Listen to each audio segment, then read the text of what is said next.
It's a cool move. Cool. It's a cool move, director. Good job. Yeah. Props.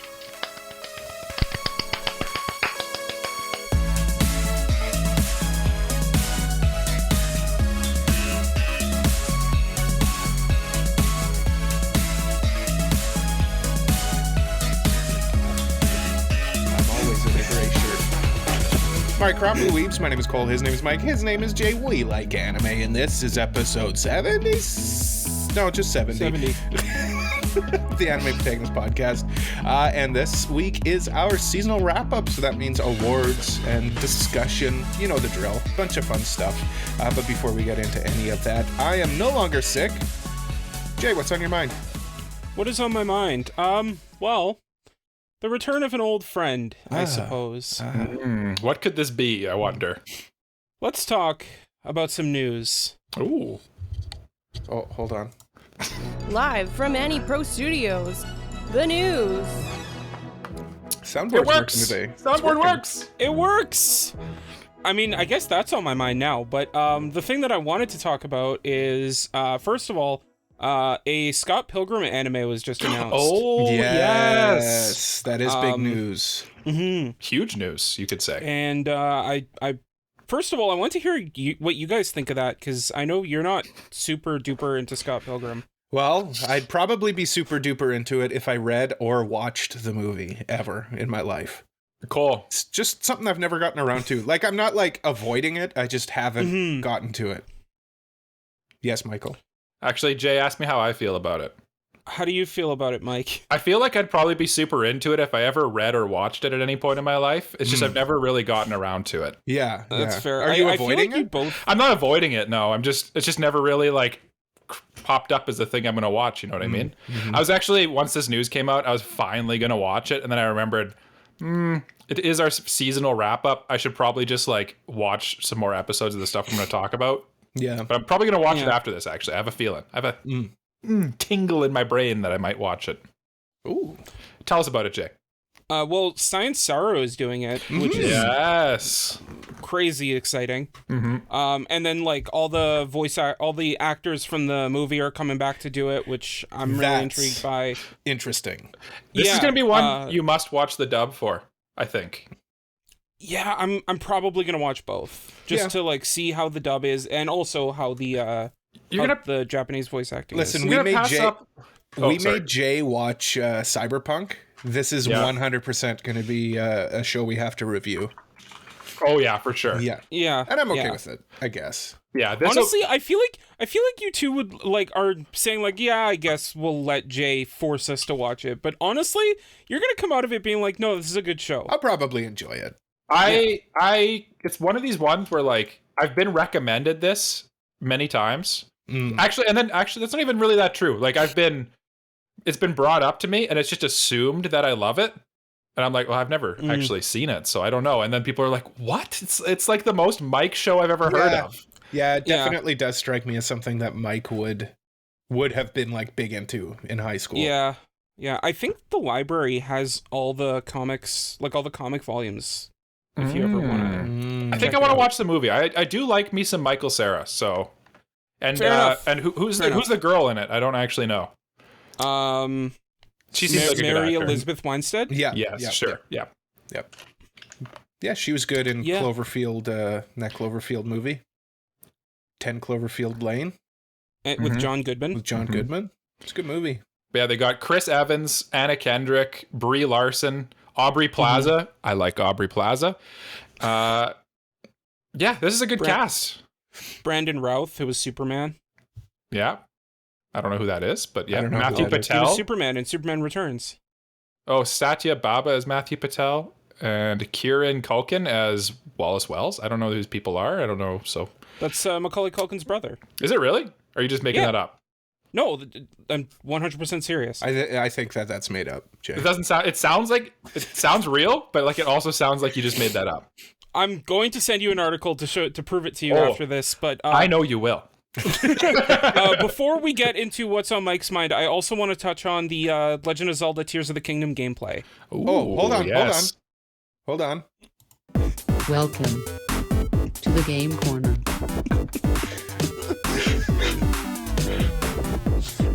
Why is the game corner so much louder? I don't know. Welcome to the game corner. Let's talk about some Zelda. Let's talk about Zelda. Yeah, I know Cole's like vibrating excited for this game.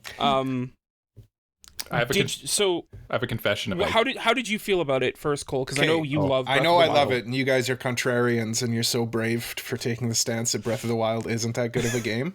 What? But like honestly, Breath of the Wild is such a fun sandbox to play in, and they're just giving you more tools to play the game in. I think it's gonna be. I think it's tough because it's been like one of the most hyped games ever. So that's what worries me. It's like, is it going to live up to the hype? But I think it'll be a fun, very fun game. I'm expecting it to be just basically like just more Breath of the Wild, but like you said, with a little more fun, like a little more tools, but like it's going to be basically the same experience. And then like that's a great game. Like there's nothing really to improve on. I don't know why you're putting words in my mouth saying I don't like Breath of the Wild. I don't know. You guys both jump down my throat when I say it's the best game ever. You guys are like, no. That's not a hot take, but I think that's a rash decision. But anyway, I was going to confess. A rash decision. I was going to confess 6 years ago. I have not watched this gameplay or these trailers, so I'm out of the loop. I'm out of the loop. Oh, okay. Well, okay. This was Michael's last episode of the Anime Protagonist Podcast. It does look very good. The thing that worries me is that they didn't really show like anything about the world of Tears of the Kingdom. Well, they don't want to give everything away. I know, but like at the same time, like I want to see kind of like what's different, if there are any new dungeons or anything like that, like what kind of thing. It's a gameplay trailer, so they want to show you the new mechanics. What dungeons are in the game is gameplay. You know what? I just want to run around and smack stuff. But it's a game mechanic trailer. Here's how I feel about Zelda, actually. Like, I thought about this the other day. I saw someone trying to like link up the timelines because there's some like fan theory stuff about there's some Easter egg in Breath of the Wild, and they're theorizing that somehow it all ties together and stuff. But I honestly think Zelda is one of those games where like the timeline, there's no timeline. It doesn't make sense. It doesn't have to make sense. I don't think it matters. Yeah. No, it doesn't matter. And you know what this game's going to do? This isn't spoilers. This is just off the dome. Okay. It's a reset of the timeline. It's a That's reset of the an interesting timeline. theory. The logo for it is an Ouroboros, right? It's a snake eating its own tail. Yeah. I think it's referencing how in Skyward Sword and how that game ends. Well, that's I know the Mike start hasn't of played it. That's the start of the timeline. Yeah. So this will be the end of it. And then it starts again, right? The Ouroboros thing. Oh. Yeah. Oh, yeah. You're a sneaky boy. Yeah. Zelda's sneaky. I think this one will probably obviously they'll be addressing some of the issues that people had in the first one.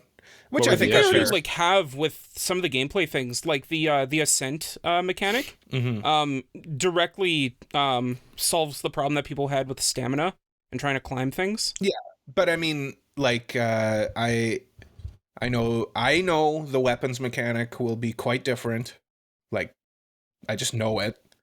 Yeah. And I'm pretty positive that it's going to be more dungeon based. Like, it's going to be, you have to collect these relics from dungeons to... I think you might be right. Maybe. I think, but it'll be like sky dungeons though, right? That was the biggest controversy around Breath of the Wild, and the Zelda team, like, they're not dumb. They're going to be like, okay, let's take what worked in the game and address what issues people are having. Yeah. So I think it'll just be best of both worlds, you know? I do think most of the delays came from that one what's the mechanic called, where like you combine multiple things to make a new thing. Oh, like crafting. Yeah, kind of. It's cool, Mike, though. Like, if you put a Keese eyeball at the end of your arrow, it like turns it into a tracking arrow. Oh, cool. Like, it's really cool. You put like monster parts on your arrow and it makes some different types. It's gonna be, you can put together like 3 logs and fans, and you can make a boat that like moves on its own. Yeah. Or like, that stuff's always cool. That's a good way to like just spend so much time extra in the game, not actually accomplishing anything, but like having fun. Yeah, I'm always pro that. The next couple months are going to be tough on the old wallet for games. because That's okay. Star Wars Especially game because it's comes out soon. $10 more. Yes. It's $89.99 in Canada. Yes, which adds up to being like $110 after taxes and everything. It's hurts. It hurts Yeah, me. but the amount of money or the amount of time you're going to put into this game is going to be. I think it'll get its money's worth. The amount of time I put into Breath of the Wild, man, like pennies on the hour. Yeah. Cole, before we go into the last thing I want to talk about before I pass the torch over to Mike, are you going to get the new Zelda OLED? Switch? No. They're going to be releasing a new Switch Yeah, within the next couple years. Feels like a bad time to buy a new Switch. It's cool. I like it. Yeah. Like it does look really, really cool, but I don't need it. My Switch still works. I'm kind of a fan of just like the plain Switches too. I don't really like the special edition consoles generally. I just like the solid color ones. Yeah. I don't know. And I have the Zelda Joy-Cons anyway, so Yeah. that's all good. Yeah. It's all good. Jay, do you have one more thing? Nope, that's it. Speaking of everything that is all good, Mike, what's on your mind? Well, let me tell you what's been on my mind lately. Okay. The never-ending passage of time and how we all are just marching into our graves slowly, grinding away at jobs. For what purpose? What are we really doing here? Why do we have to do any of this? Why is the world burning down around us? Do we have to go to work and care about our silly little problems? Like it's just all ridiculous. And I'm getting older and the world's changing and it's just like it's really just tough on me, you know what I mean? Yeah. Oh, yeah. But what I want to talk about is, what do you guys think is better, cats or dogs? Are you a cat or dog person? Okay, good. I'm glad you got to the point of this. Cats. Yep. I'm a cat person. You guys know this. Let's talk. I wanted to start like an AniPro debate club kind of type deal here. This is the first one. Yeah. Here's my observation I always make about the cat versus dog argument. If you're a cat person, you like dogs. Often, if you're a dog person, you hate cats. That's my observation. I feel like you were like this, Mike, before you got a cat. Before I had one. Yeah. I feel like dog people just generally are a little more aggressive, whereas cat people are kind of a little more like just take it as it comes sort of deal. You know what I mean? Like which is strange because dogs are so passive compared to cats. It's like, but they're the more people take the opposite of the animal. They really do, right? Like the dog people, I think dogs tend to be a little more like just go get it, just go do it type of thing, right? Whereas cats are a little more like, do I want to? Yeah, I don't know. I'll do it on my own. Yeah. Like if you try to get a cat to do something, it's just insane. It's like impossible. But they'll go do it on their own. Yeah, but sorry. Anyway, Mike and Jay, please give your answers. You gotta put your answers down. Jay, you're pointing to Cole for me. That's very hard because like I like both. So like I don't want to be a cop out and say I like both, but like I can't like I like both equally. Okay, so let's just say there's a lever in front of you. And it's gonna there's a dog and a cat on two platforms, and you have to hit a lever, and you can choose one of those that you have to catapult into the sun. The other one, it gets to be your pet. Which one are you? Which way are you putting the lever? This is just a normal situation that you might find yourself in. What kind of dog and what kind of cat? You're any kind you want. It's your favorite choice, my boy. Your favorite one. Your favorite. The best kind, whatever that is. Okay. What's your favorite dog and what are they? You have to. And Ninji, my cat. Yeah, you have to describe them now. Well, I mean, I'm not taking Cole's cat. No, so you'll launch it into the sun? Oh, no! That's so cruel, Jay. I was just about to say, but I'm also not going to launch it into the sun. But he didn't say that, though, just so you know, Cole. No, he didn't. I was going to say that, but then I thought I would. I would launch him into the sun. No, I was about to say that, but then you rudely interrupted me. It's okay. We're very rude here. I don't know. Like I love me some huskies and German shepherds, but like I do love the laid back and just like chill vibe of a cat. You know? Yeah. So like, Team can Neko. I just not pull the lever and it goes and it doesn't go any? Then you're going into the sun. I'll go to the sun. Straight to the sun for me. Firing Jay into the sun. Yeah. Yeah. We'll make sure Team that it Rocket's launches at blasting night. off though. again. Yeah. We'll make sure that it launches you into the sun at night, so it's a little cooler. Yeah, that's right. Yeah. It's a little cooler Yeah, at night. because that's how that works. Yeah. Yeah. Okay, Mike, now you have to take a stance. It's my turn. Okay. Like Cole said, for a long time I was primarily a dog person, and that's probably just because I had never had a cat. I didn't really know cats. My only experience with cats were like they're all pretty mean, and I'd go to like people's houses where they have like 14 cats, and it just kind of smelled like cat pee, and I'm like, I don't like this. And there's cat hair on everything, and I didn't like that part of it. But now that I have a cat, I do like cats, I would say. I do like them. I'm definitely in, like Jay, I'm in the middle now. But at my core and like my heart, I definitely am still a dog person. I like being able to like be like, hey buddy, and then he like runs up to me, he's all excited. There's something so nice about coming home to like I'm just a buddy who's super excited to see you, and that's a nice feeling, you know what I mean? Yeah, that's definitely a positive. I just like the low keyness of the cat, you know? Yeah, it kind of boils down to like, do you want the unconditional love, or do you want the like chill, like aloof friend? You know what I mean? That's kind of like what they really are. I already have chill, aloof friends, so It's I'm true. used to it. That's a good point. Yeah, that is a good point. Yeah. No, Yeah. I love my cat, and he's a good boy. He's a good boy who catches mice. I'll tell you guys about that. Yep. Did you get a mice? Or Yeah. Yeah, and he was so proud of himself too. When he was that's carrying awesome. it down the hall. Yeah. that is the strutting reason. down the hall. Yeah.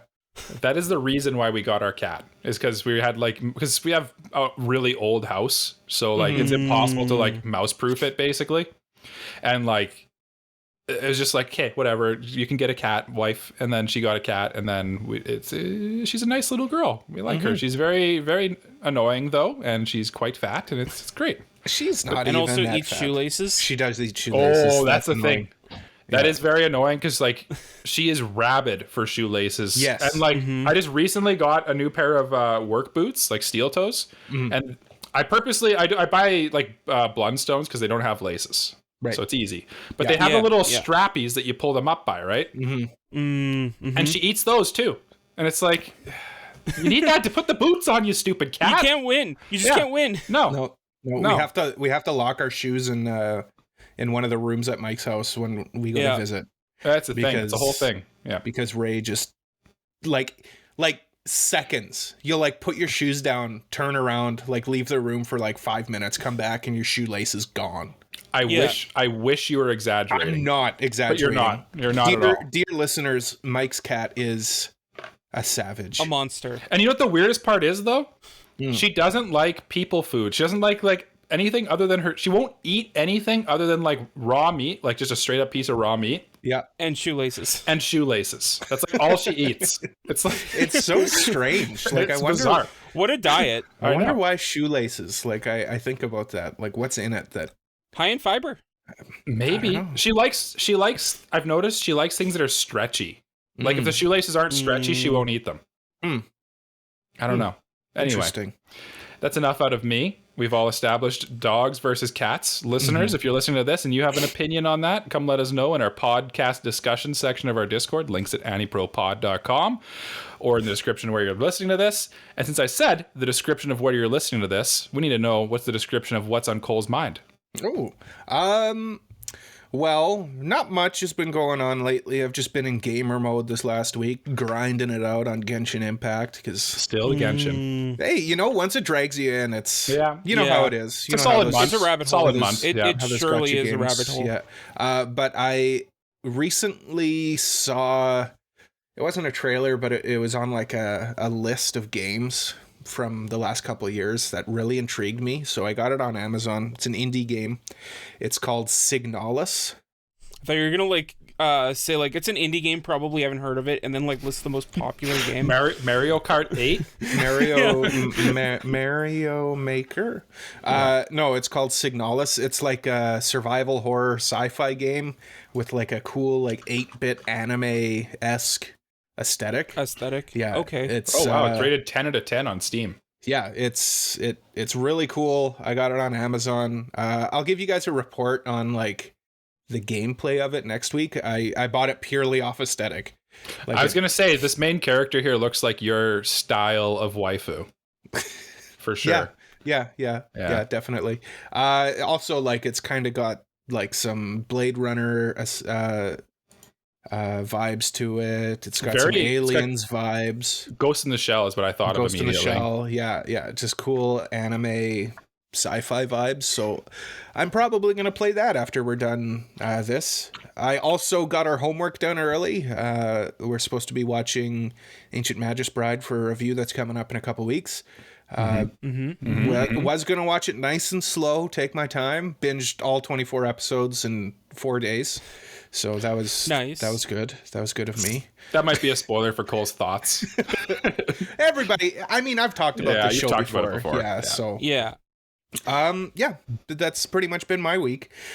So we're going to go into the awards, but before we get into the awards, we're gonna kind of change the format a little bit and go straight. We're gonna swan dive, arms out, T-posed. Like Scrooge McDuck? Yep, and then trip and just flip and fall into the pool that is my mailbag. It's time for the mailbag. It's my mailbag this week. Hey. My mailbag. What's in the mailbag, Cole? Hold on, I gotta find it. This is all the mailbag very bizarre. that you always had. That's always it was been always mine. yours. What kind of dystopian society are we living in? Well, let me tell you. Bunny has a question on our Discord, and he wants to know, what is your favorite show or movie from your childhood? So when you were like up to 17 years old, but not an anime. Oh. Yes. So not an anime. Jay's is Prince of Egypt. No. I'm just kidding, because you brought that up a few weeks ago. I did bring that up a few weeks ago. That movie reminds me of school. What was like your favorite cartoon when you were growing up? My favorite cartoon. How about just hold on. Let's break it down. Let's say like our favorite like show and like our favorite movie. Okay. Sure. So I think those are two different things. Sure. Yeah. Favorite show. Jay's favorite show growing up. Oh, Cole can go first. Oh, I'm thinking. Oh, okay. Yeah, favorite show is kind of tough. I have kind of like two for movie. It was the first Raimi Spider-Man movie. Man, that trilogy bangs. Honestly. Oh, it's so good. So underrated. When I was younger, I used to like remember the entire script off by heart and would just recite it to my dad. Yeah. I don't know why I'm thinking like, about it. Stop. Like my favorite movie as a kid was my favorite movie right now, The Empire Strikes Back. Yeah. Like what am I even thinking about? Yeah. It's the best. The other one that comes to mind for me is Monsters Inc. I adored Monsters Inc. growing up. Yeah, Monsters Inc.'s good. It's for sure my favorite Pixar movie, at least. But those two just kind of like are in contention with one another. But if we were to divide it even further into animated and live action film, then it would be those two. Yeah. Yep. Another one too. Like, I mean, I was that right age, like Jurassic Park when I was a kid.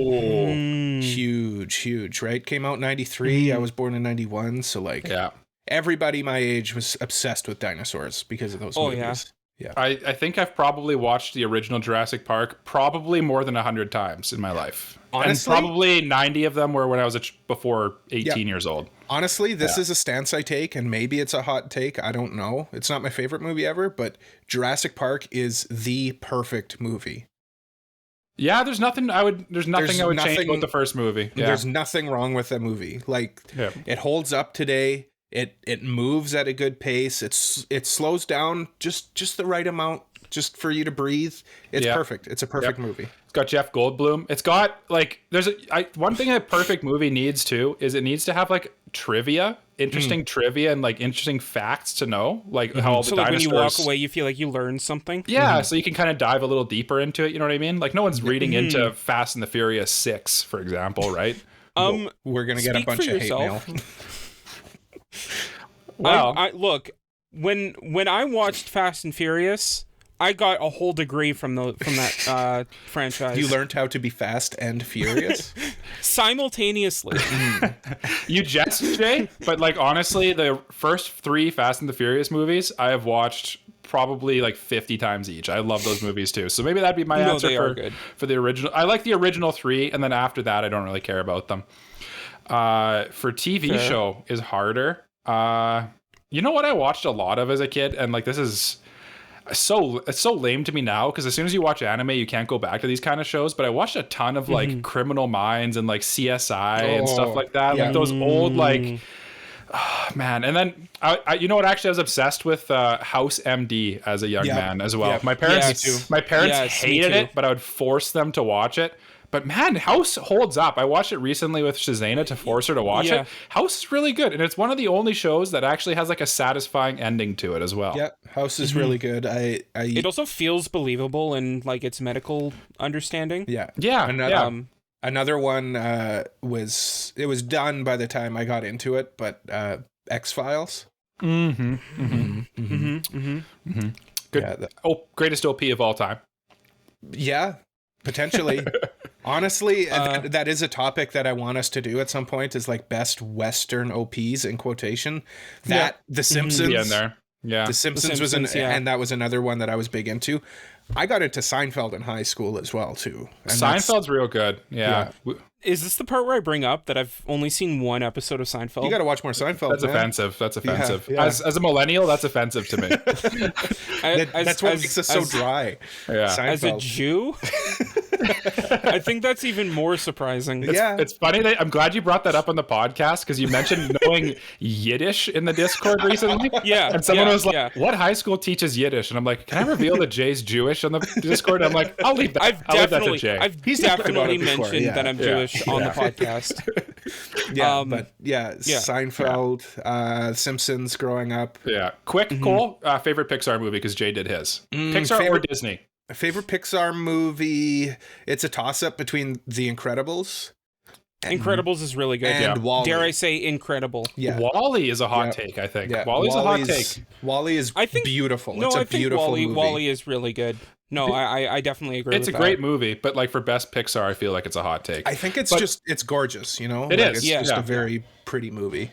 The Incredibles is a bit more action-packed, though. Incredibles is like another one that I'd put in the caliber of like almost perfect movie. Like it's a great movie. For nostalgia's sake, though, I'll go Finding Nemo. I liked Finding Nemo a lot. Yeah, Finding Nemo is really good too. Yeah. Mm-hmm.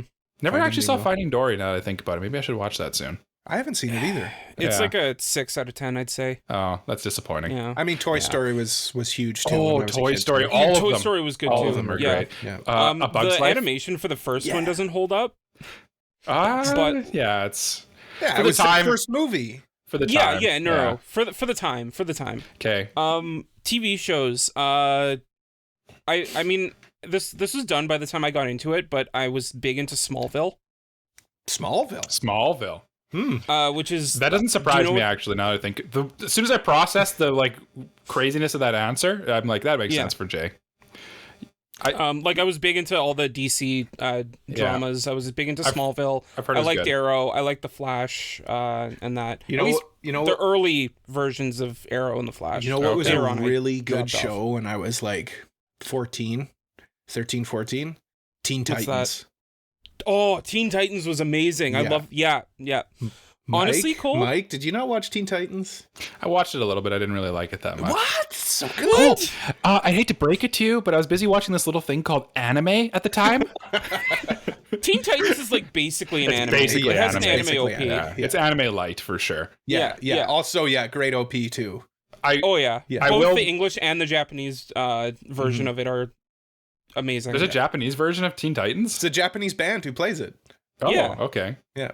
That's awesome. I just feel like I should just quickly mention too, when I saw Spirited Away as a kid, it kind of like it was the first thing I'd seen anything like that, and it blew me away as a kid. And it like, it's just like, I still remember like renting it on pay-per-view, because that was back when you had TV and pay-per-view. Yeah. You had to like, you had to like actually go on the TV and like call. We literally had to like call and say, I want to rent this movie. And they say, okay, tell us your credit card information.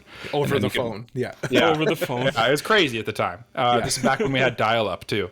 But Mike, this is an anime, so it doesn't count. that's true. It doesn't count. Yeah, that doesn't count. While we're just quickly on the topic, I just feel like it would be remiss if we didn't just quickly say favorite Disney movie too. Favorite Disney movie, like Disney animated movie, you mean, right? Sure. Yeah. Sure. Yeah. Sure. I just assume that's all Disney movies are the animated ones. You know what? Lion King, probably. It's my answer too. Yeah, that one, and it means a lot to me too. I got famously, if my mom ever listens to this, I was watching The Lion King, and I got so upset when Mufasa dies that I ran down the hall crying, smashed my face, and like put my tooth through my bottom lip. Yeah. Oh my gosh. Yeah, You're distraught. I still have a scar there. 30 days later.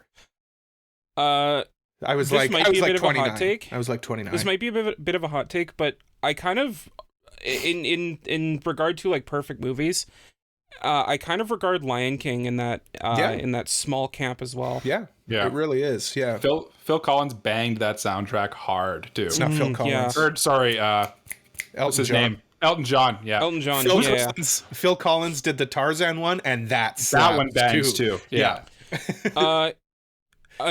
If it's not Lion King for my favorite one, then Lilo and Stitch. I would say. Lilo and Stitch is good too. That was a little really later good for me. You know what else was a good animated movie when I was a kid? Mike, do you remember the movie Balto? No. No? Oh, so good. It's about like a sled dog, but he's like half wolf. He's got to like deliver medicine up in Nome, Alaska.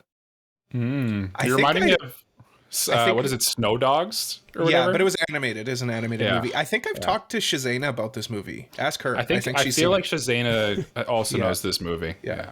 And The Rats of Nim, great movie. I want to get these guys to watch it. Anyway. One final thing I want to bring up, because this defined my childhood. Sure. I watched like every single one of the Spider-Man cartoons. Like all of them. Yeah, the one in the 90s is legitimately great. 90s, 60s. I like the 60s one as a kid. The 3D one from the 2000s with Spider-Man Unlimited. Yeah. I watched all of them. Yeah. As a kid, I also watched a lot of Fight Club and Ferris Bueller's Day Off. Okay, let's continue on. Okay. Yeah, we got to stop here eventually. Let's give out some awards. Yeah. Well, without further ado, let's just dive right in. Should we just announce? Okay. Oh, go ahead. I was just going to say, should we quickly cover the new categories, the changes to the awards? Well, just go through the categories really quick and then just give an explanation on them. So, first of all, we're going to reveal our OPs, which is OP as a whole, not just the song. It's going to be the animation, utilization of credits, everything. Same goes for ED, not necessarily just the song, but the everything about it. Then we've added this one. It's best song. Mm-hmm. So this can be either OP, ED, insert song, whatever, just the best song from the year. We removed antagonist and protagonist, and we've replaced them with main character and supporting character. So best main character of the season, best supporting character of the season. Of course, standard best boy, best girl. We've also added a new one. This is Protecc energy is their category. That is basically who needs to be protected. Duo, dynamic duo is another one. So that can be a pair of people or a couple, whatever. Underrated anime of the season. Doesn't need much more explanation. This one's a classic. Best moment of the season. New OST. This is one that I fought for. You did. You literally wrestled me for it. Yeah, against my co-hosts. They did not want to include it, but I said, listen here. We're including this. That's not true. They didn't say anything. They were on board. This is another one that's being added. Best direction. So not necessarily the director, but which series has the best direction overall. Best animation, classic, best character design.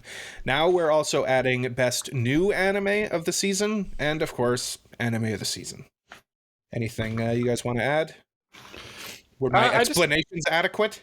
They were, yeah. I just want to say that basically the reason why we went away from antagonist and protagonist is because we always were like, first of all, I have no idea what's a protagonist apparently. And then second of all, Cole like never watches anime with an actual antagonist, so we were always like struggling to come up with one. And I was just like, let's just make it have antagonists. Yeah. Yeah. It kind of just didn't work. So we're trying to keep things fresh and keep things working too. So yeah. Yep. So let's dive right in. What and order do we want to after the break, right? Like and then we'll talk a bit. We'll talk a bit more about it. So we're just going to give the awards out really quick. So let's start with OP. Jay, go first. OP. My best OP was Bokurano from My Hero Academia season 6. Oh yeah. That's the Dark Deku one? Yeah, that's the Dark Deku one by Eve. Just great song, spectacular animation, great representation of the arc, and just overall best OP. Okay. Save the discussion for later. Save the discussion. Yeah. Mike, quick, go. All right. My OP, I'm tossed up between two. And the two are just Tokyo Revengers season 2. Just pick one and then we'll talk about Stampede. We have time, Cole. It's okay. We have time. I'm going to go with Tokyo Revengers Season 2, White Noise by Hig Dandism or whatever. The same band that did the first OP for Tokyo Revengers.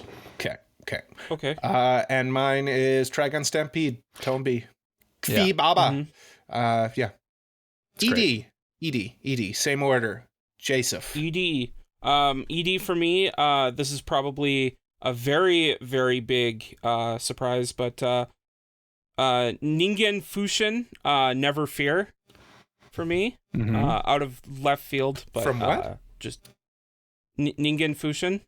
I don't even know very, what that is. Very obscure. I've never even heard of this one, yeah. Just the moment I saw it, I was like, wow. But, wow. Yeah. Wow. Look, I can't go into too much detail because we're gonna elaborate later on. Yes, I know. So, Okay, Mike. It's just killing Jay not to talk about it right now. I can see. We'll have lots of time.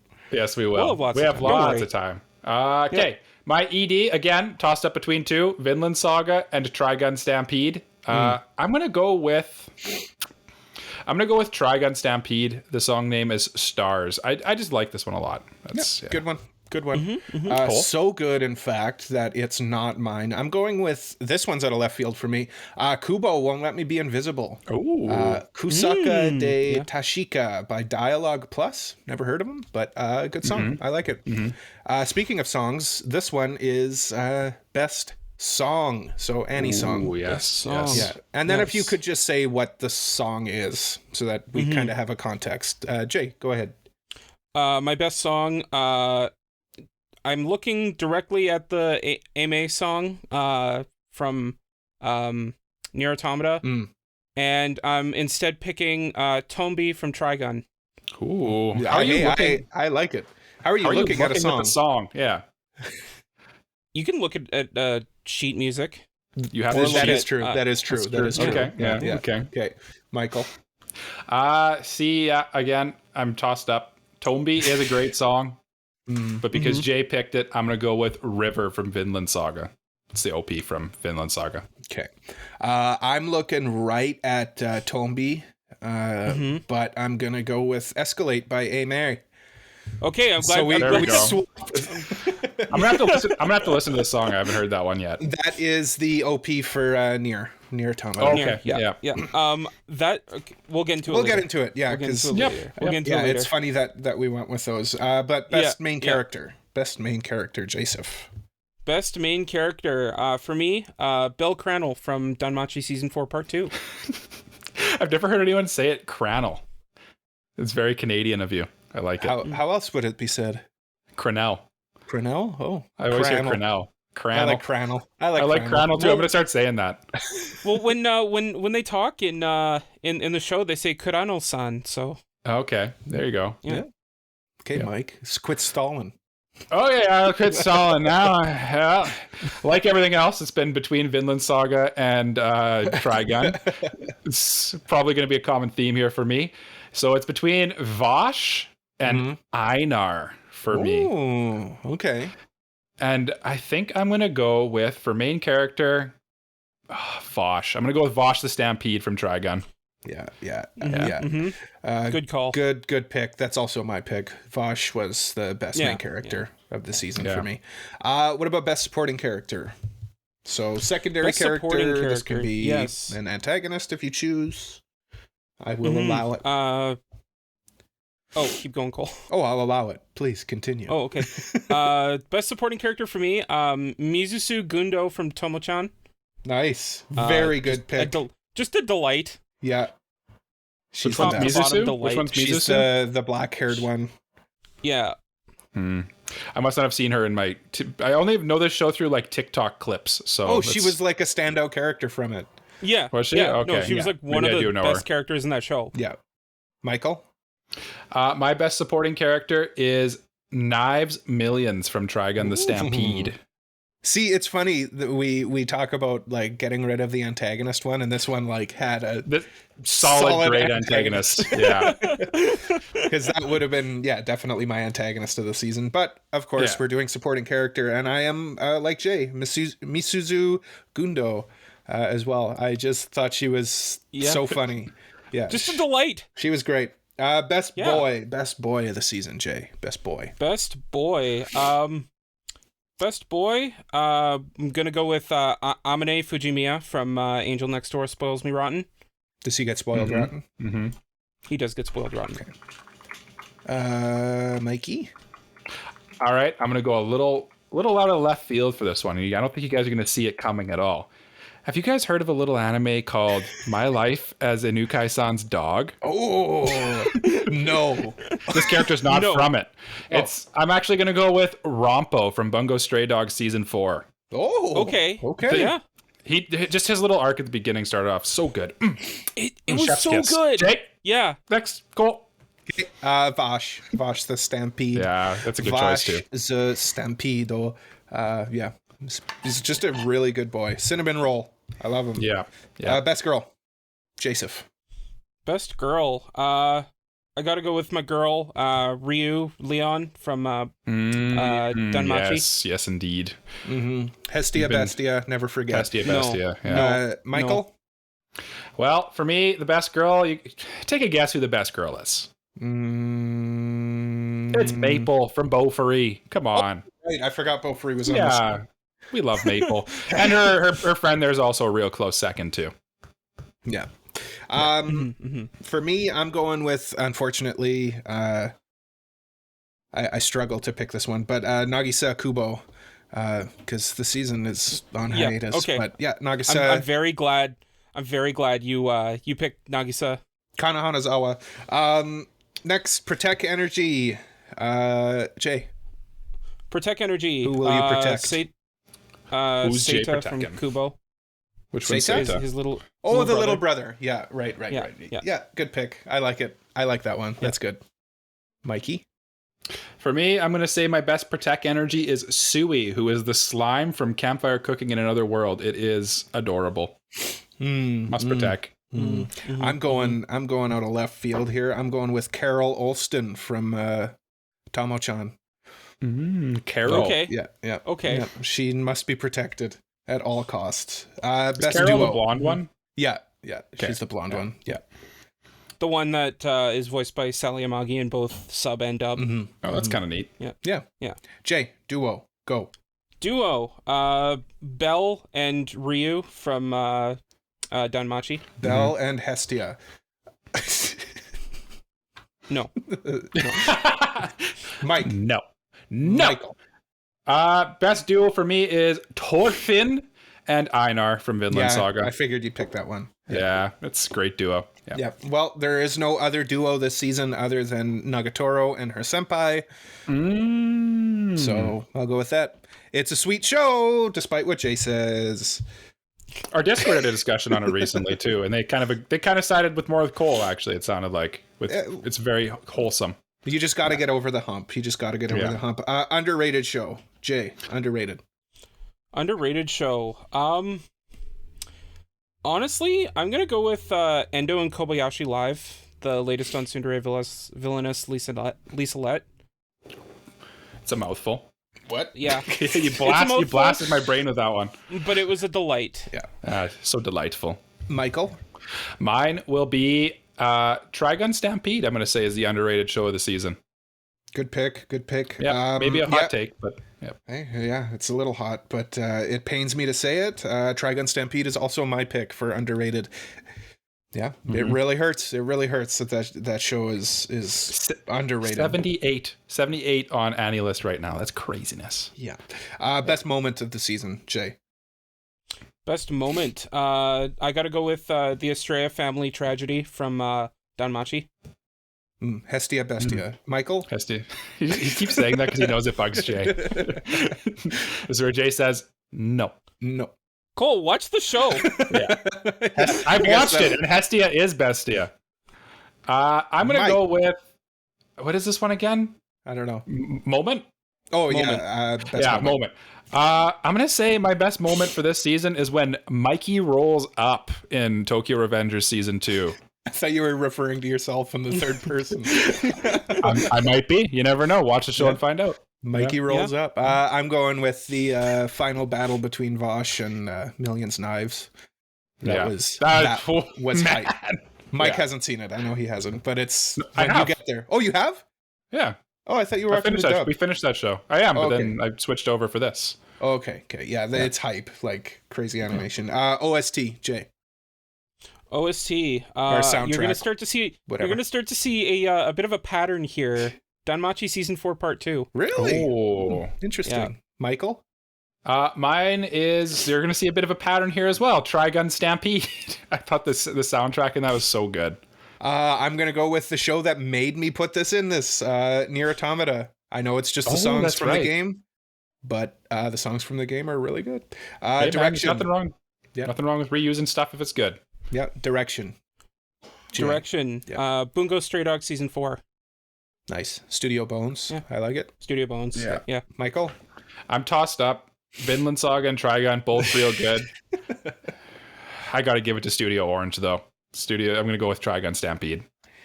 Yeah, me too. That final battle is enough. Yeah. The act. Yeah. Yeah. Best animation? Jay? Best animation? Bungo Stray Dogs Season 4. Okay. Michael? Yeah, just... All right. Yeah. Well, my best animation, you're going to not like this one, people. Trigun Stampede wins this one for me, too. Yeah. It's 3 in a row, I think. Yeah, you guys are going to see a bit of a pattern here. Best animation for me, Trigun Stampede. Man. If you don't like CG, I get it. If you don't like CG, I get it. But if you don't like CG and you're holding out because you don't like CG, like, watch this. It's not like other CG shows, but we'll talk about it later. Yeah. Best character designs. Jay. I feel like this one's going to sweep the board. Trigun Stampede. I feel like it might. Okay. Jay or Mike?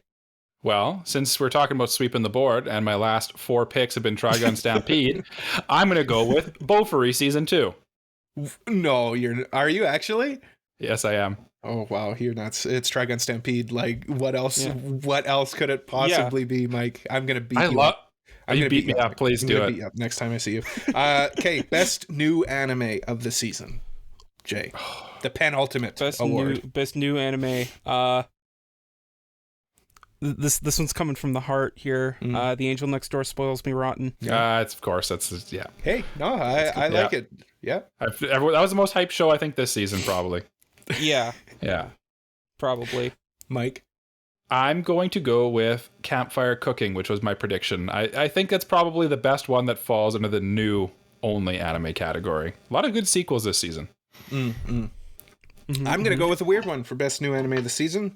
Tomo-chan is a girl. Yeah, I need to watch that one. I need to watch that one. Yeah, I'll talk about that one after the break because there's a reason I went with that one over something else. But okay, finally, anime of the season. Jay. Anime of the season, Danmachi season 4 part 2. Wow, danmachi. Michael. Yeah, We'll I'd say get that's the into one it after the break. Yeah, I heard Jay talk the most about it. This one is a contentious one for me. What do I go with here? There's quite a few good ones, but there's one that is just true in my heart. I was thinking it as I was watching the final episode, and I was like, you know what? This is kind of a hot take, but this is my anime of the season. This is the one I cared about the most. It's Trigun Stampede. Cole, what's yours? Do I even have to say it? Yes. It's Trigun Stampede. Yeah. Like, it's not even close for me. Yeah, but again, we'll talk about it after the break. But before we go to the break, let's do a quick listener question. I guess, what was your anime of the season? Yeah, there you go. Easy peasy. Yeah. Easy peasy. Let us know. Comment down below. Or come to our Discord and tell us. Links at our website, AniProPod.com. But let's go to break.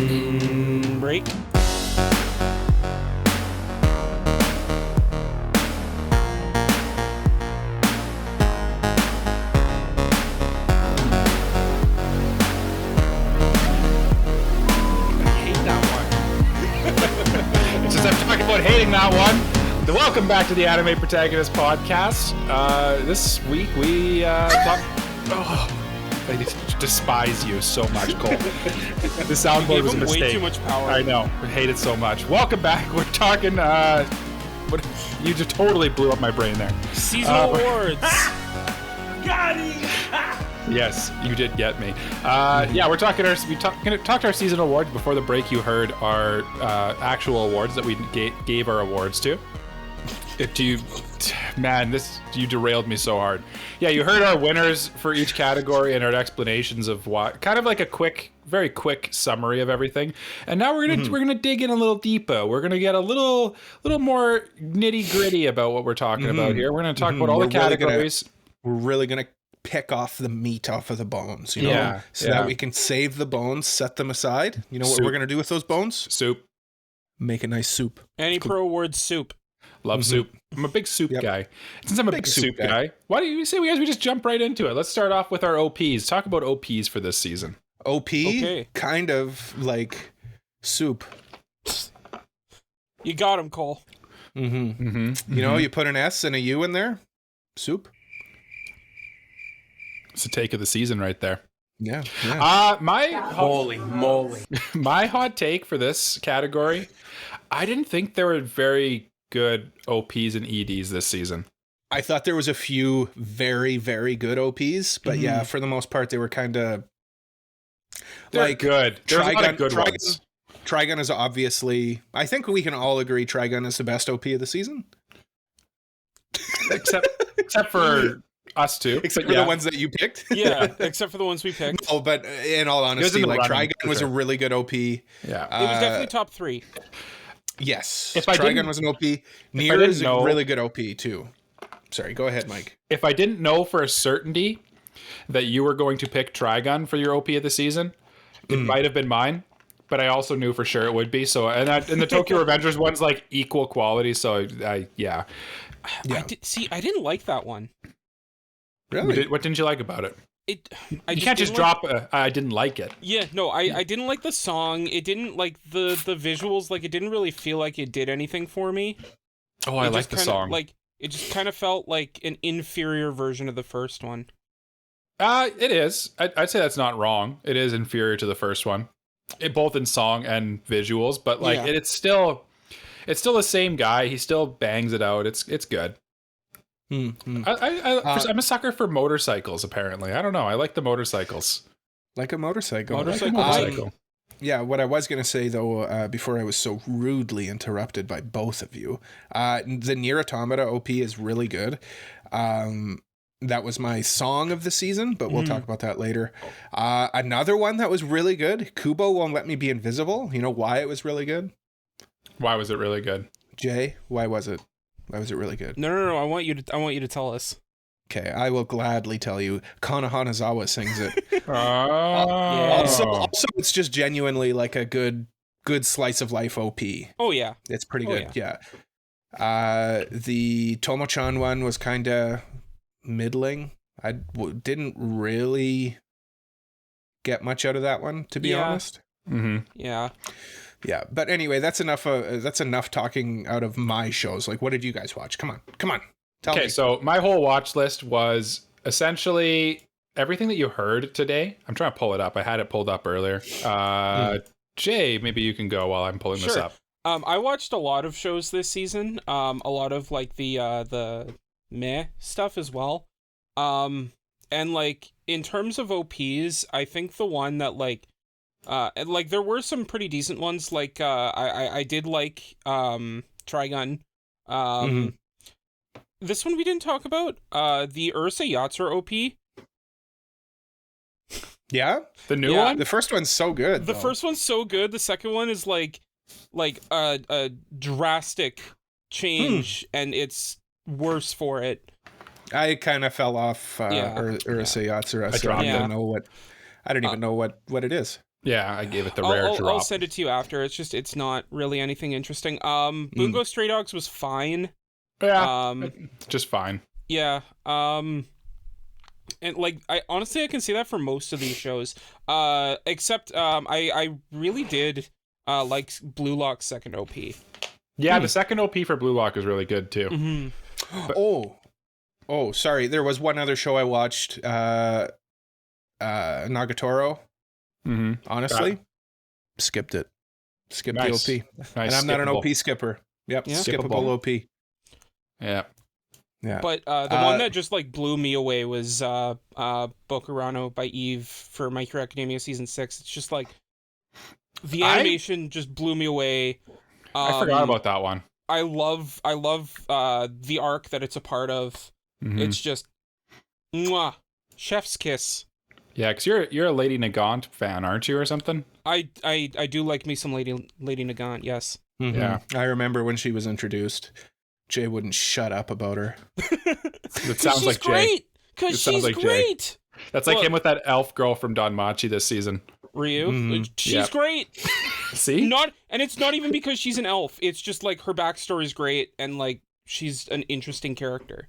Also, she's an elf. She's also an elf. She's also an elf, but that's besides the point. Yeah, Mike, did we talk about your shows? Like, No, thank you for asking, Cole. yeah, I watched Vinland Saga, Attack on Titan, the final season, part 3, Tokyo Revengers, Bofuri season 2, Trigun Stampede, Campfire Cooking, and a Dark Horse anime that I want to talk about quickly here. That I jumped on a grenade for you, Cole. I watched the first episode of My Life as an Anukai-san's dog. and what's the prognosis on that one? This is just a hentai, more or less. It's the nice thing is it was 12 minutes. Really? They're like 12-minute episodes. Shorts. Yeah. Oh. And Cole was like, "Well, I could have watched that." Well, he's going to watch it. Yeah, I didn't know that either. I queued it up on High Dive, and it's one of those anime that so about at the second half of the first episode, so approximately 6 minutes, is basically the first half is she finds the dog and then takes it home. And then the second half is she takes the first thing you do when you get a dog, obviously, is you strip naked and have a bath with the dog. So the second half of the first episode is essentially this girl who's just adopted the dog washing herself in front of the dog. And it's like, it's to the point where it literally has like little dog paw stickers that like rotate and cover the bits that you're not supposed to be able to see. You can tell it's like, and there's like a bunch of mist conveniently placed and stuff. I guarantee this one has like an uncensored version floating around out there, or you buy the Blu-ray or something like that. Yeah. And Mike's currently looking for it. Yeah, Mike's already looking for it. Yeah, we all know. I'm watching it right now. Yep. Yeah. And your OP was Tokyo Revengers, correct? Tokyo Revengers, yeah, the one by Heeg Dandism. I don't know. It's just good. The Vinland Saga one's really good too. I just didn't. Something about it didn't. I really like an upbeat OP song, and it just kind of didn't hit me the right way. The Bofuri season 2 one's pretty good too. And then the Campfire Cooking one is kind of just like, it's kind of like almost all the OPs this season where they're good, but not great, if that makes sense. I thought that Campfire Cooking was kind of like fine. It wasn't great, but it wasn't like bad. Mm-hmm. There was a lot of that this season where things were just like kind of good, but not bad, but not great. Mm-hmm. It's kind of a trend for winter. Very mid, as the people would say. Mid-season. At work, me and my coworker, who's the same age as me, have been ironically saying mid. And that's how it gets you. And that things are cap. And we work with a bunch of like young people, and they all continuously call us millennials like it's a slur. Like, you guys are such millennials, and it's like, oh, wow, I've never been called that in such a tone of voice. Honestly, it is kind of a slur. Like, people don't like millennials now. It's what a millennial move, Cole. Because we're the best. Anyway, speaking of best, what about EDs? Oh yes, we have other categories to get to. We sure do. Well, Cole, you didn't really say yours for OPs. I said, didn't I say Trigun? It was the best. Yeah, it's the best OP. Yeah. It honestly is the best. Like, it's just cool. It's vibey. It's up there for song, right? That song. Yeah. Up there for song, and like, honestly, like, I just like the sand particles and how like the sand will be blowing, and then like the pictures will come out of it. And, yeah, just really cool. Really cool OP. The direction was so good in that show, and it extends into the OP. Yeah. But ED, I'm sorry. Yes. Let me begin by saying Kubo won't let me be invisible. Kind of a dark horse for ED. People are going to be like, why, Cole? What's wrong with you? Well, a lot of things, but specifically in this case, I like Kubo won't let me be invisible ED specifically because of the art style that it uses. It uses like a cool, like, watercolor paint art style. Like, it's very blotchy, and I picked it strictly off of the aesthetic of like the pictures. I feel like you're kind of a sucker for that, like, artsy ED. Do you know what I mean? Like where they go like the cutesy art a little bit. Yeah. No, probably. That usually gets me for EDs. But yeah, that's mine. Some other EDs. Again, I'll go and I'll say Nagatoro ED. Get that out of here. Trigun's was a great ED. I really like Trigun's. Yeah, that's the one I picked. I just love, again, like you said, the particles and stuff. And then there's something about stars. I've always liked looking at stars, and the whole thing's like nice little constellations and stuff. And it kind of tells a little story almost. Solid ED all the way through. Song's good too. I actually like the Tomo-chan ED. It's cute. It is cute. And yeah, it's great. The three main girls in it sing it. Yeah, it's just a cute song. I like that one too. Yeah. Anybody else want to talk about theirs? Oh, I didn't know if you were going to continue. I'll talk about Vinland Saga's ED for a bit. It kind of gives you, it's kind of similar to like Attack on Titan's ED from not this special, but like the actual, what's the one where it's like all the landscapes and stuff like that? I forget what it's called. It's really good, but it just kind of like doesn't hit as hard. It was not a good ED season, really. I do like the Bofuri season 2 ED as well. It's just, but at the end of the day, it's kind of just like a nice little slideshow. But there is like one little animation in it of Maple running along the bottom of the screen. It's just like a GIF of her, like, it's so dumb, but it's like her running across the screen while it's like panning on all the characters. And Michael loves a running cycle. I don't know why. I want it on my desktop somewhere. I want Maple running across my desktop all day long. Get her on my desktop now. Someone tell me how to do that, please now. Jay, please now tell us about your EDs. So I don't know why. For me this season, EDs were just kind of like not great. Yeah, they weren't great. Yeah. And like I was kind of struggling to find one that was like interesting to me. The Ningen Fushin one drew my eye because like I like the art style of it for one. I like the song for two. And for three, I thought it was like really interesting how like they how they told this like story of like a group of misfits coming together to form a party. And they like had used the metaphor of like they're a band. And like I thought that was really interesting. So yeah, I really like that. Big thumbs up from Jay. Big thumbs up from Jay. Huge thumb to go with his huge feet. Yeah. Yep. Aside from that, though, like Bungo Stray Dogs was okay. Yeah, it was. Yeah, it was both of the ED and the OP and ED for that show were just kind of like okay, which is just like my feelings on Bungo Stray Dogs as a whole. So it kind of fits. I get where you're It's a coming hot from. take. But after the third OP for Bungo Stray Dogs, like which was like really good. Yeah, both OP and ED for Bungo was just kind of mid. Oh, mid. We got Mid? HDJ for a second there. Yeah. Right in your earlobe. Yeah. Yeah, I don't know. There's like, it really wasn't too much to write home about in the EDs this season. Yeah. So we should just Yeah. continue on, I guess. I don't know. Let's continue to songs. Yes. You see what New a category. song is. Yeah, new category. I went with Escalate by Aimer, which is the OP for Nier, which again, great OP. I love the idea of like everything being projected onto Tokyo. It's so cool. But the song is really good too. It's got like a cool like mid-chorus like breakdown thing. It's heavy. It's cool. I like it. I am surprised that Jay and I basically swapped answers. Yeah. People would think that I went with Tombi and Jay would go with the Amir one, but I'm very surprised Jay picked Tombi. Jay, can you explain your Tombi pick a little bit? Because like if I would have had to guess, this seems like a song you wouldn't have liked. Yeah, I don't know what it like. I don't know why I like it so much. It's just like it's just a song that I listen to it and I was just vibing. It's just vibing. Oh, it's a vibey song. It's definitely got like the Weekend vibes.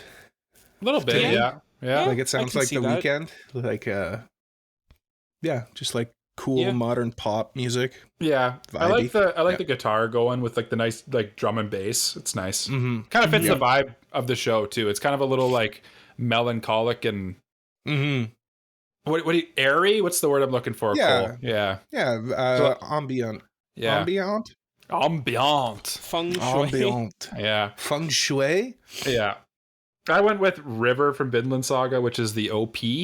And I don't know, it's just a nice song. And then like the visuals are kind of like not great for the OP, but like the song, that's why I end up picking it as my song, because I think the song is better than the actual OP itself. I would listen to this. I don't know if I'd put it on my anime playlist just because it kind of doesn't fit. It's very like kind of like the Trigun one. It's kind of in the same vein where it's very like ethereal and kind of like heady and like you're kind of like a little introspective, which is fitting for season 2 of Vinland Saga. And it's just nice. I like it a lot. Any Nice other song. songs you guys? Oh, I was just about to say the same thing. Any other songs you guys like? Well, of course, the OP for Kubo, Won't Let Me Be Invisible, is just a great song. A great singer, lovely lady who sings it. Sayori Kano Hanazawa. Hayami sings the OP for Danmachi season 4 part 2. Oh, well, Mike, who any of your favorite voice actors singing any songs this year? I This don't season? know. Can I confess something to you guys? I don't really pay attention to voice actors that much. I'm not a voice actor otaku as they would say. Not an aficionado like Jay and I. Which is probably why I can watch dubs and switch back and forth between dub and sub easily. Yeah, probably. I get like attached to Japanese voice actors. It's weird. Yeah. Yep. Cole has become a stan, confirmed. For sure. Yeah. It's not I feel like liking voice actors and like becoming a stan for them kind of goes hand in hand with being like a HoloLive fan. So Yeah, well, when you become a fan of like you just stan HoloLive characters. yeah, it's kind of the same thing, right? What the heck? Cole's like, why am I under attack right now? Why am I under these vicious attacks? Am I wrong though? No, you're not wrong. Let's talk about main characters. I just want to say the Bofuri OP, the song is a vibe too. It's a bop. Yeah, it's just good times, good vibe. Yeah. That whole show's Makes good sense. vibes. Yeah. Mike and I both picked the same main character, Vosh. Yeah. Yep. Great complex character. You kind of almost want him to like break his Pacifism. his code. Yeah. But like, no, he stands true, and that's the right thing to do. And he's better than all of us. He's better than we'll all ever be. Mm-hmm. Yeah. Tomo-chan is also a good OP or main character in her show as well. Yeah. I love her. Rie Takahashi, unrecognizable. In her role. Yeah. Jay? Yeah, I went with Belle from danmachi. And like this season of danmachi was just like so different than earlier seasons. Like it actually got kind of dark. Yeah. And like I just liked the angle that it took, like with Belle and with Ryu, who I'll get into later with supporting. Well, I guess she is also a main character, but but like just their development and their struggles that this season was just like, yeah, this is great. Yeah.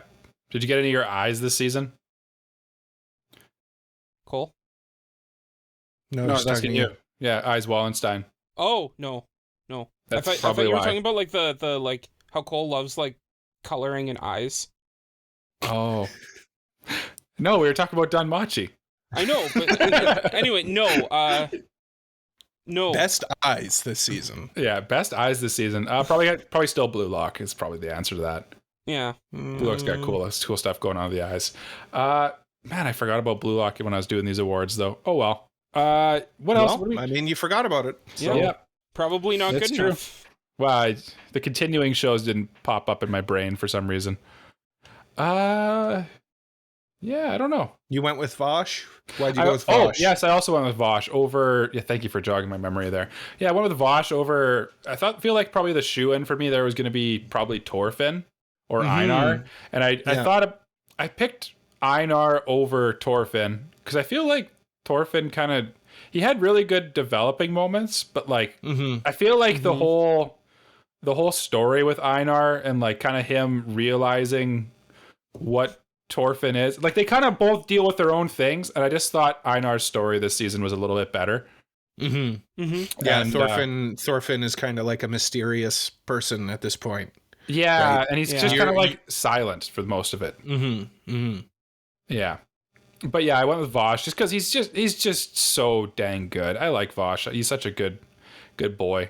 And he did get spiky at some point, which I like. And I totally forgot to mention I was gonna say before we started talking about all this is all spoiler free. So if you're listening, don't worry about us spoiling stuff. Yeah. Every one of these characters dies by the end. Right. Jay's always just vibrating to spoil. Everyone's dead. Everyone's dead. My favorite character who dies at the end of their show is my supporting character, also Jay's supporting character. Yes. Misuzu. So original. Gundo. Mike, if you watch this show, you'd also pick her. She definitely is up your alley, but well, maybe not. She's definitely up my alley. She's got that step on me energy. Yeah. Oh yeah, she'd be mean to you. Yeah. No, she's great. I don't know, like she was just funny to me. Like she was like Rio from Bocchi the Rock, like those kind of vibes. Every time she was on screen, like you knew she would like steal the spotlight. I feel like her and what's her name? The girl with the yellow hair, blonde hair. Yeah, Carol. Yellow hair instead of blonde. Go me. Yeah. I feel like Carol was the one I saw the most of, other than Tomo-chan herself. Yeah. The titular character. Yeah, Misuzu and Carol were definitely... They could have been up for like duo of the season as well. Yeah. But yeah, to me, Misuzu was just I just like her snarky vibe. Like how... Yeah. Like kind of just like how much she like messed with the two leads. Yeah, she's very deadpan. Yeah. And had that kind of like sadistic sense of humor. Yeah. She was good. I liked her. I was going to talk about, I picked Knives Millions for my supporting character.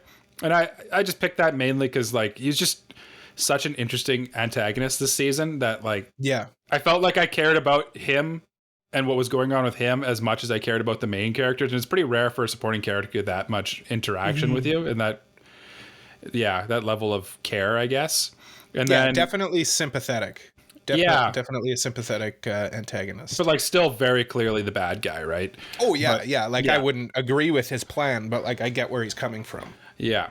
And it's just super interesting too. And then I also was thinking about, like, when I was picking my characters, I was definitely thinking of campfire cooking characters in there, like Fel, the big wolf guy, and then also Sui, this little slime. Like, those guys they're just so good. And of course, the whole crew from Bofuri is awesome. Man, shows shine when they have really good supporting characters. That's what it does it for me. I do want to just say for characters, like main and supporting characters, like I'd be remiss to not bring up 2B and 9S. Oh, yes. The androids from Nier Automata. Mhm. They're great. They're definitely going through like a character arc and like questioning their Existence. morality and everything. Oh yeah. But the show's on hiatus again, so it'll take a while before we resolve those issues. Never-ending hiatus, yep. I also just in terms of like the tent of main and supporting, I'd like to talk about the Bungo Stray Dogs cast, because like they're great. Rampo, the president, Atsushi, Dazai, Fyodor, the antagonist of the season. Just all really great characters, and they're all great. They're all great, confirmed. Forgot to mention my boy Rampo. Rampo's great. Rampo's great. That Rampo like, Stray Dogs. First 3 episode arc was really good. Yeah. Just like how he joined the agency, and that was like and peak. it's not in the manga. It's from the late novels. Yeah. Oh, really? Oh, that makes sense actually. Because it was like kind of weird. But what's next? We got boy. Let's boy. get into the meat of these awards that everybody comes here for. Yes. Boy and girl. So best boy, Vash, however you want to say it. Vash. Another one is what's his name from Kubo? What's his name, Jay? Shiraishi Junta. Yes. Mm-hmm. He's a cinnamon roll. He is a cinnamon roll. And a half. Yeah.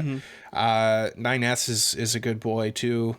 You'd be remiss not to mention Bell Cranell here too, or sorry, Cranel. Bell Cranel.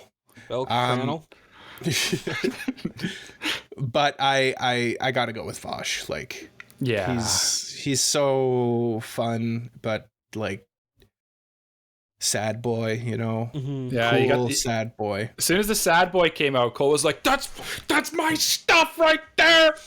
That's my boy. That's my boy."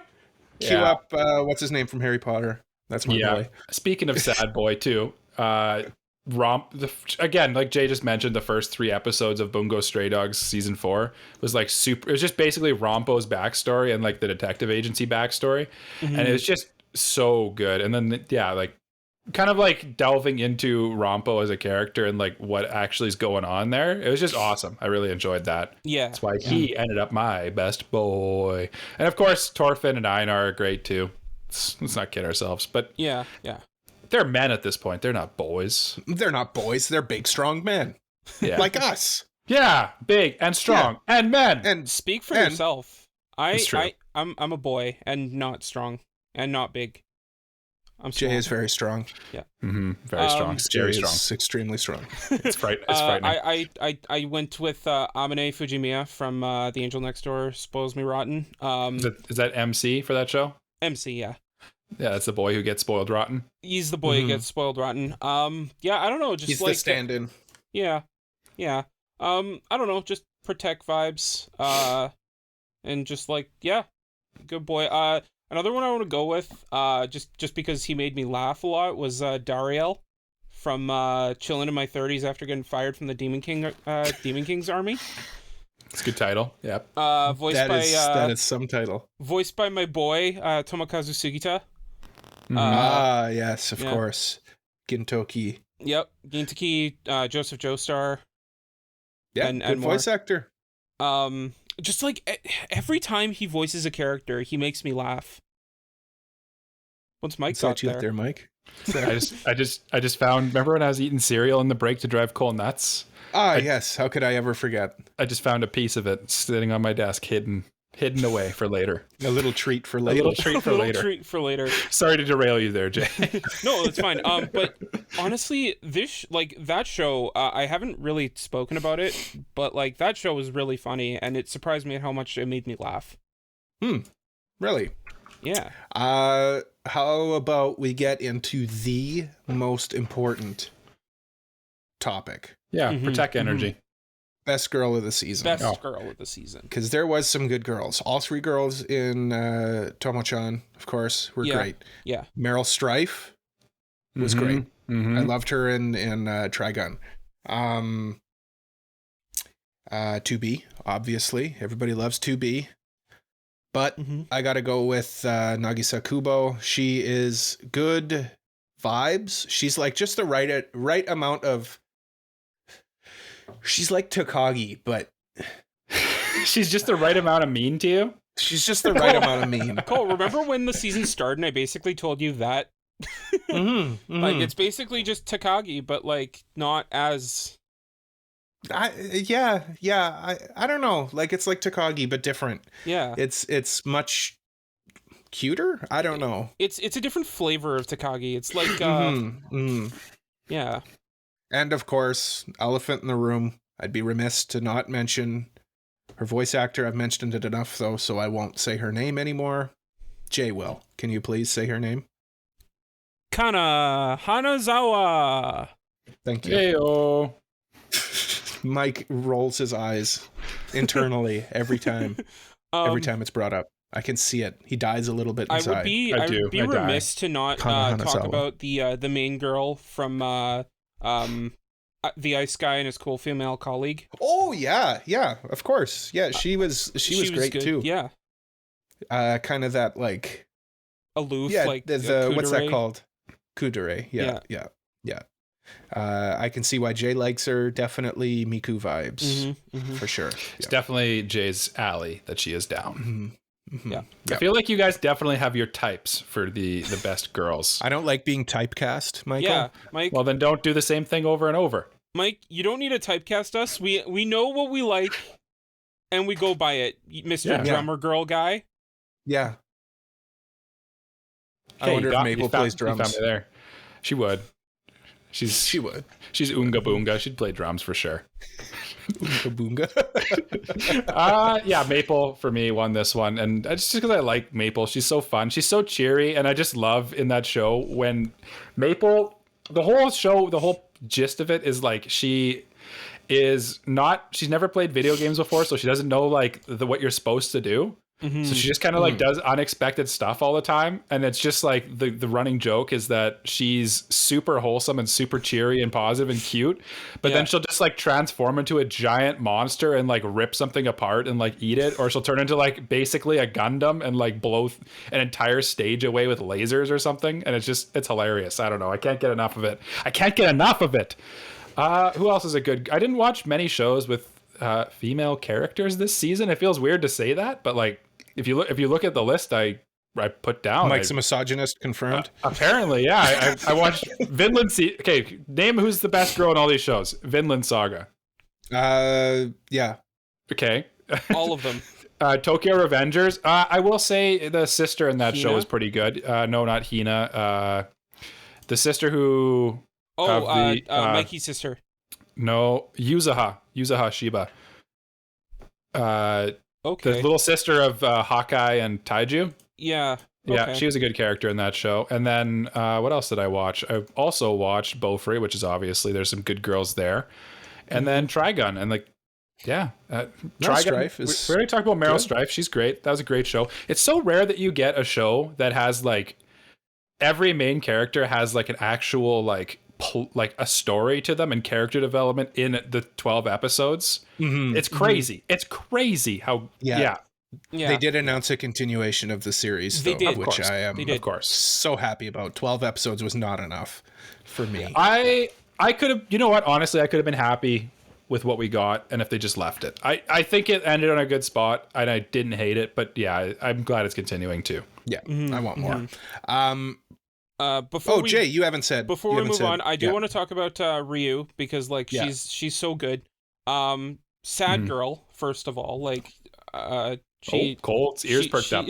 He like immediately was like, "Oh, I'm listening." Tell me more. Sad girl. She had gone through a very tragic event in her life, and she's trying to like move forward from it, and like just like hearing what she had gone through and the things that she had to endure, just like really it made me fall in love with her as a character, and as an elf. Just had to throw it in there. That's It's the elephant in the room. Yeah. The elephant in the room. Hey-o. No, that was pretty good, Mike. That was pretty good. You got to give it to him. Yeah. Okay. Yeah. You got to give it to him. That was okay. That was a pretty good one. Just like her story arc was really good. And I'll get to it for number one moment as well. Okay. Now let's go to Protecc Energy, a new category. Brand new, spanking new. Yeah, who you want to Protecc? I want to Protecc Carol Alston from Tomo-chan. Remember that episode where she was all sad and crying? Oh my goodness, she was so sad and so crying. She needed a hug, and you would have gave it to her. I would have given her a hug, or at least a head pat. I would have been intimidated by her, to be honest. But she's definitely Protecc Energy. And it's rare to have like the Protecc Energy on like basically an adult. Usually it's like children. Yeah. So interesting. Interesting that I went with that choice. You know what else I is should weird? Evaluate that. Yeah. You know what else is weird to have Protecc Energy for? A giant blob of slime. I went with a giant blob of slime for mine because Sui is so cute. Sublime slime. That's right. Slime. The voice actor for whoever they got to play, I want to say her, but it's just a slime, so them. You can't really. Them. Them was, I don't know, just great. And like legitimately, I looked over at Shazana when we were watching this show, and just you could just see like the tears in her eyes as Sui was talking. It's just so adorable. You're just like, she's just bawling. Yeah, Don't let Jay see it. Yeah, it's like when you see a cute puppy or something like that. It's just awesome. Yeah.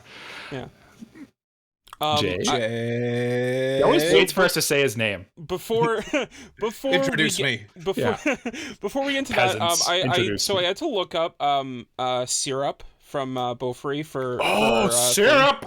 And Syrup is adorable. I just want to say, turtle. Yeah, that's the turtle. Yeah, that's her turtle. Her name's Maple, and her turtle's name is Syrup. It's great. Maple syrup. We talked about this on a previous episode, Mike, but we can chalk that up as a Canada reference. Yep, it is. It's Canada reference. Can I tell you, Jay, though, why I didn't pick any characters from Bofuri on this? Because category? It's season 2? No. Because those characters can definitely protect themselves. They're all very strong. Yeah, fair enough. They're all very strong. Fair enough. True. Yeah. But also, Syrup's just adorable. Syrup's adorable. Yes. Yeah. So is what's her friend? There's little fox. It's awesome too. Mm-hmm. Yeah. That show is just really cute. Oh, it's great. General. Like, just the artwork is like adorable. But I went with Seita from Kubo Won't Let Me Be Invisible. Junta's brother, and like he's just like adorable. Yeah. Just a little guy. Just a little boy. And just a ball of cuteness.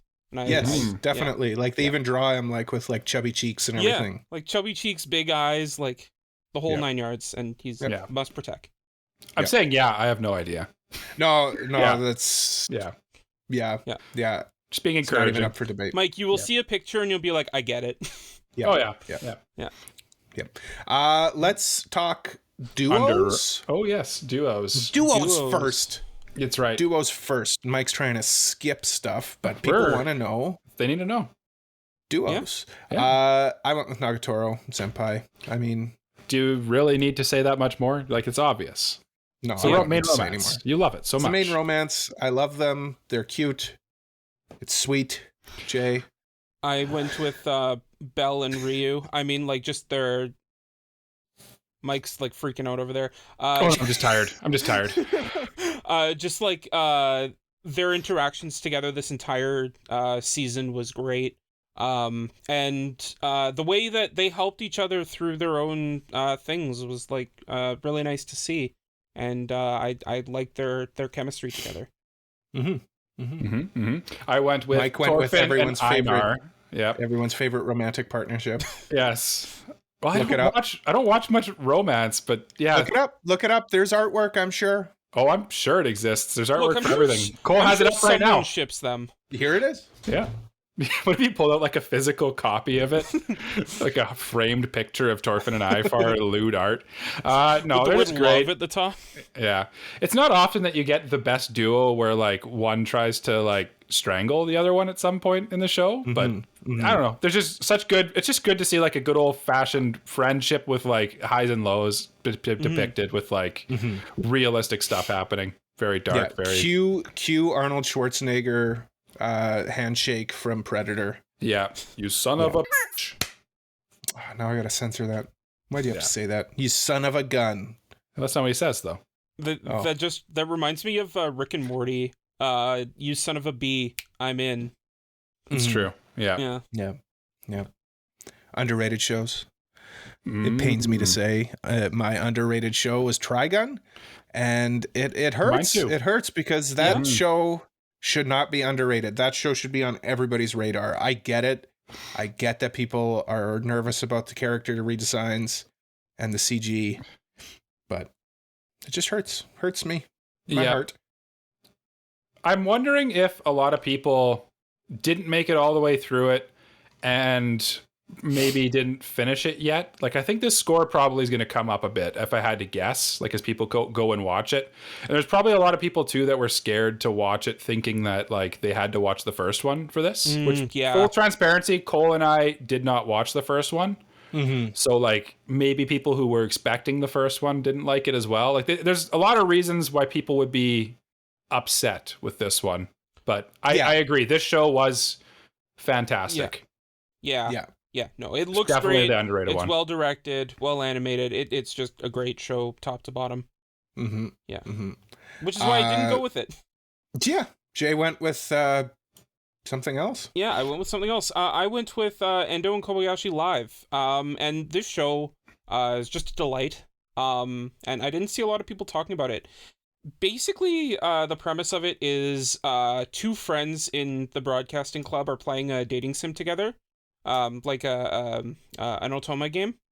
And the main guy in the dating sim can hear what the two characters are talking about while they're doing their playthrough. Hijinks ensues.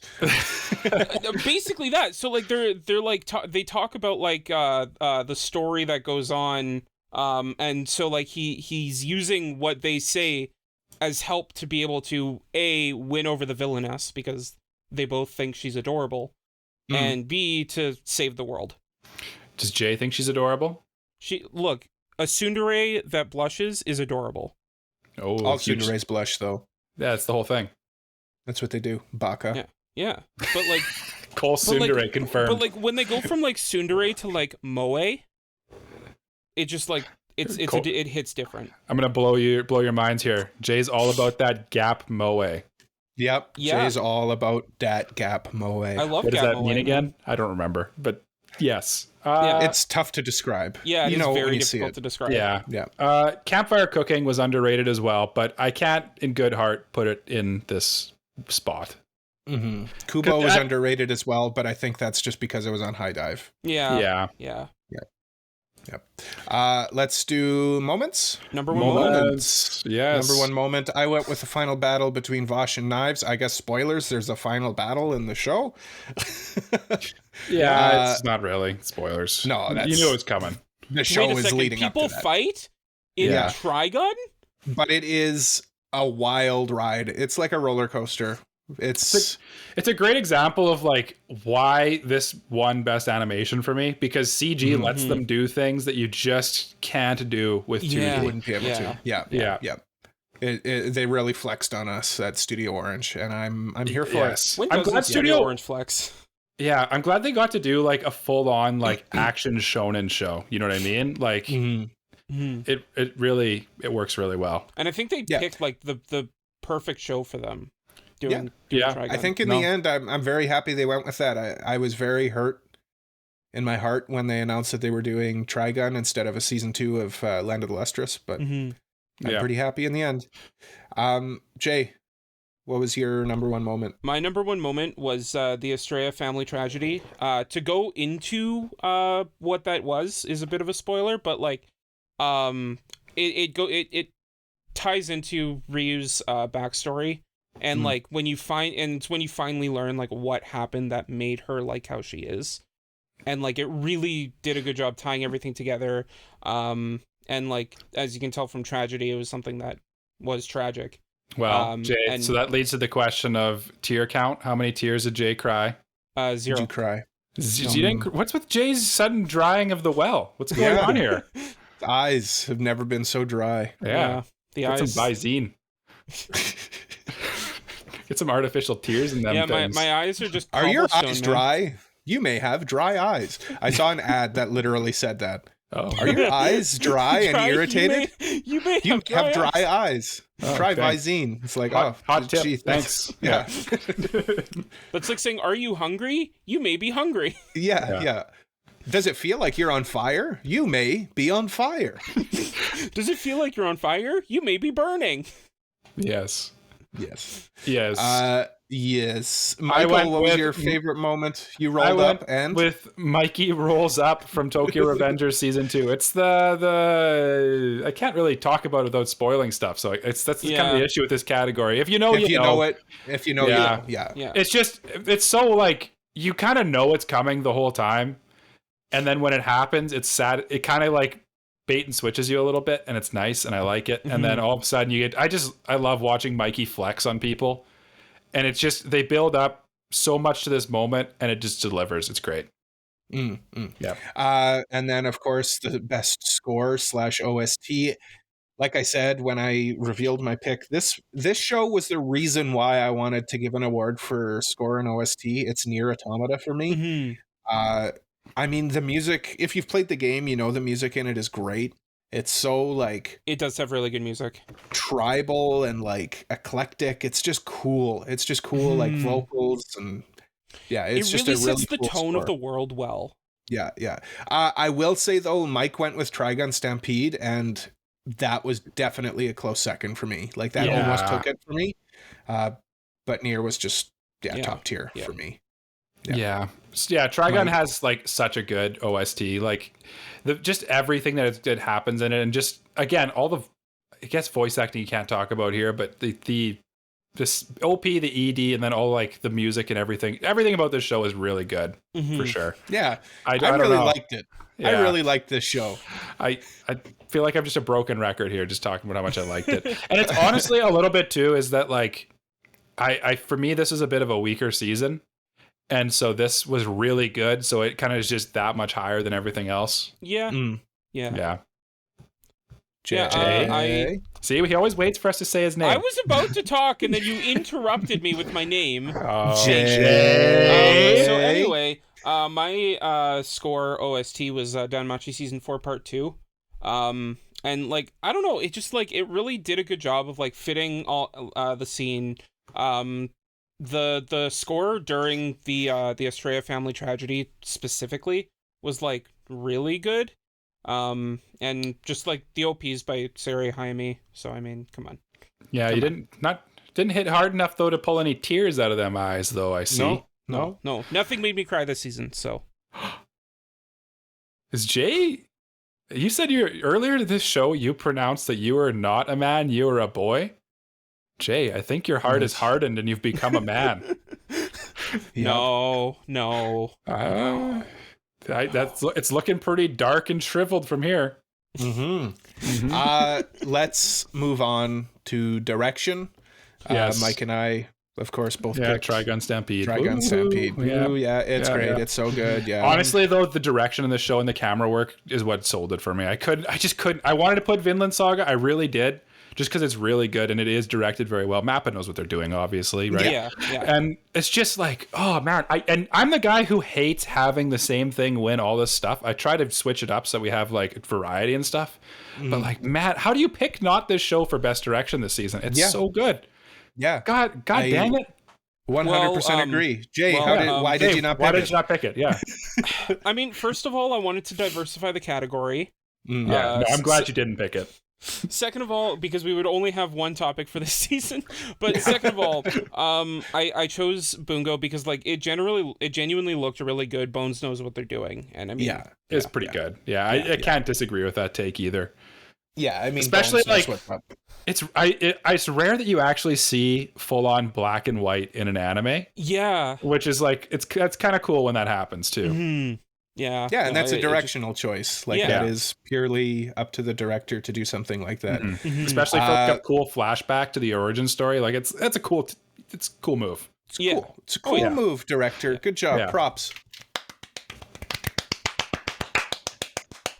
Let's talk about best animation. Best animation. Yeah. Hey, wait, Trigun Stampede. Hey. Let's talk about Trigun again. Go ahead, boys. Honestly, Cole, this one, I felt like this is my hottest take so far of here because it's the CG and I had to put it in there just to like represent like, hey, you know what? Just because it's CG doesn't mean it's bad. This show looked great. Were there other shows that looked probably as good? Yeah. I think Vinland Saga looked really good. I think Bofuri looked really good. I think Attack on Titan obviously looked really good. And Tokyo Revengers always looks great, but I just had to give Vinland or Trigun the extra props for just like doing something different, even though it's not different for Studio Orange. But honestly, it's different overall. I'm coming at it from the complete opposite. Like nothing came close in pure animation to me. Like, and I know I'm a big Studio Orange stan, and I have my bias. Yeah, but like to me, like this was by far and away the best animation. Yes.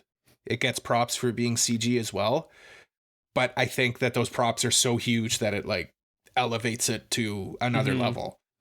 It's like, cool that we can come at it from opposite ways and come to the same conclusion. Yeah, like to come to do CG that is not janky to me in anime, like it's incredible. Honestly, there were the occasional CG jank. I know you saw it. But yeah, whatever it was, like the way that Studio Orange does their CG is like they know like the reason why CG doesn't work sometimes is because anime is animated on what is it 2s and 4s, something like that, something like that. They do their CG like that. Like it's not 60 frames per second. It's not 30 frames. Yeah. So it translates much better to anime and the way that they do their faces and stuff. Like they just do it. Well. They know what they're doing. Yeah. And this was their first anime where they've done human characters, and I thought they did a great job. Yeah. Like there was definitely a reason for trepidation, and they pulled it off. Yep, I think they did. Yeah. I went with Bungo Stray Dogs season 4, and I mean, like, Bones just did a really good job animating it. I think it looked really good. It did look really good. And you know, Bones is just really good at animating anime, just in general. Like, I mean, it's a hot take. I mean, like they only do My Hero Academia, Bungo Stray Dogs. They did 3 seasons of the incredible Mob Psycho 100. They did Fire Force. They did a lot of stuff. And Fire Force, well animated show. If nothing else. Yeah, if nothing else, the animation in that is great. And in Bungo Stray Dogs. Yeah. Best animation, according to Jay. Best character design, Jay, for once, going with the correct Trigun. pick. Yes. Trigun Stampede. Now, Mike, Stampede. I want you to defend yourself. Why did you go with Bofuri over Trigun Stampede? I just love all the characters in Bofuri, honestly. So I in my heart, I do like Trigun. You don't know. I know why you went with Bofuri, because Jay said this is gonna sweep, and you're like, hell no, it ain't. Jay did jinx it a little. No, Mike just wanted to spite me. No. I'm not a fan of the sweep either.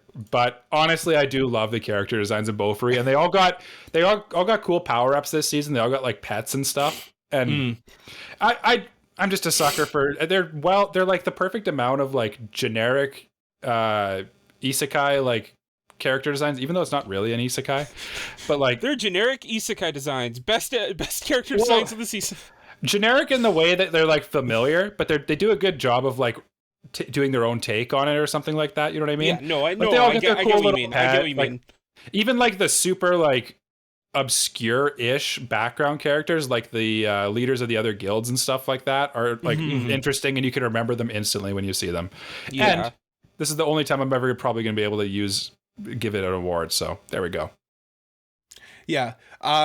Just for Dragon Stampede and the character designs, I mean, they took a swing.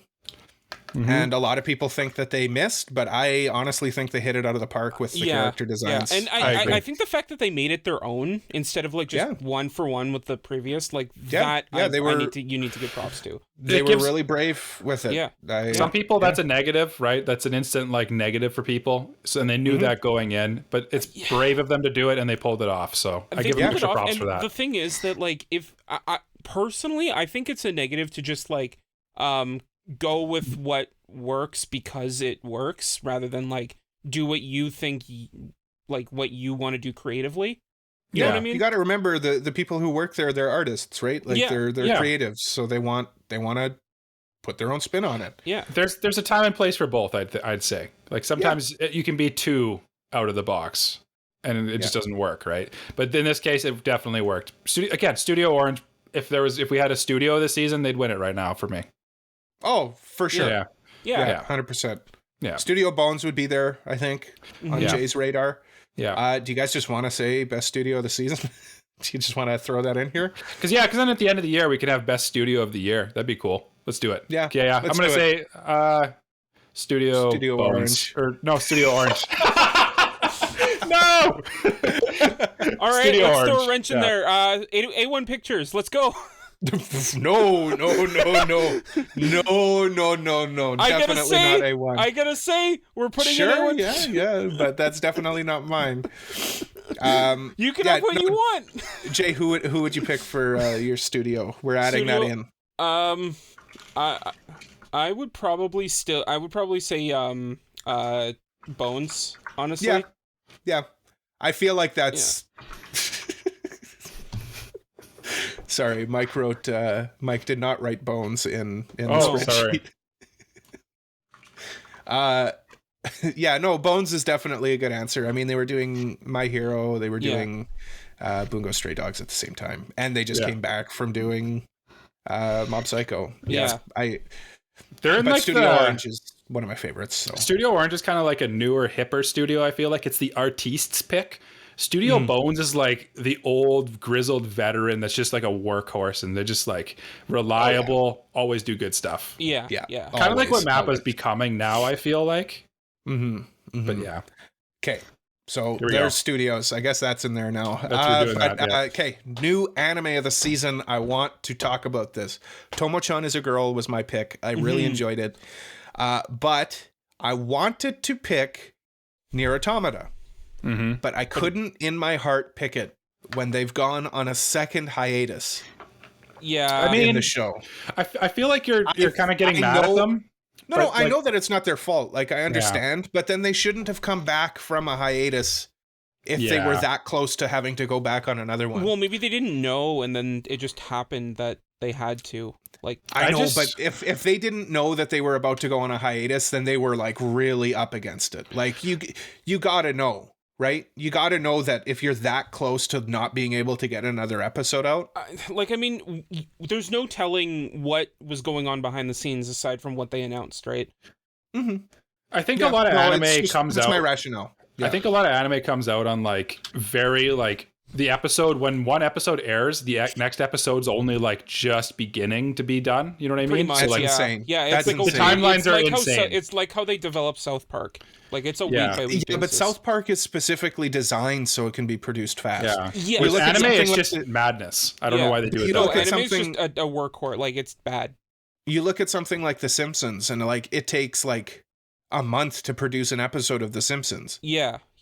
Like, how do they turn these episodes around at that breakneck of a pace and to come in that close? It's a problem that a lot of people have been wanting to remedy for years. Yeah, like, I mean, and maybe this is what kind of opened my eyes to it. But like that's why I kind of can't really go with Nier, because like Well, it's not finished. That's my issue with Bofuri too. Like I can't really, it's not done yet. I haven't got the climax. You know what I mean? I haven't climaxed. Yeah. This isn't about Nier. This is Tomo-chan 1. Yeah. My best new anime of the season. It was very good. It was very cute. I like the character interactions in it. It's just a straight up character driven show with great voice acting, great characters. Decent animation, like not crazy, but yeah. Kind of like Studio A1. I kind of wish I had more time this season, and I wish I could have watched this one. I know it looks like something up my alley for sure. Yeah, take your time. There's no rush. You don't gotta watch it right away. It'll be there. Oh yeah. Tomo-chan will always be there. Yeah, and for you. We were really blessed with romance shows this season. Like Tomo-chan was great. My pick was The Angel Next Door Spoils Me Rotten, and I mean, like, that was adorable. I know that a lot of people think that it is like self-insert thing, but like, oh yeah, it is. It's because it is. It is, but like, I don't see a problem with that. Like, if people like that, let them have fun. I don't think that there's a problem with it. I genuinely don't. No. Like, if you like self-insert stuff, then what's wrong with that? Yeah, no, absolutely. Like, I don't know. A lot of people seem to say people that, like, get defensive about it. Yeah. Like, I mean, another one that was really good this season that I think Jay and I both would agree with is Kubo Won't Let Me Be Invisible. Yeah, unfortunately, again on hiatus. Yeah, that's kind of why I didn't want to bring it up, because like same vein as Nier Automata, it's on hiatus again. But at least they knew to just, like, if they can't realistically produce and finish the season, they're just gonna. They've announced they're gonna just restart the season in April. Yeah. Like, I think April 6th, they're just going to start from episode 1 again. Like, technically, it would be eligible for our next season, but it did start this season. So, but yeah, Angel Next Door Spoils Me Rotten. Sorry, I keep going off on tangents about. No, that's okay. Things being on hiatus. No, I was jumping off of the point of, like, we were spoiled for choice when it comes to romance anime, and this one was spoiled really good. Rotten. Yes, spoiled rotten. But like, it was just like a cute, fluffy show. Sure, it was self-insert, but like,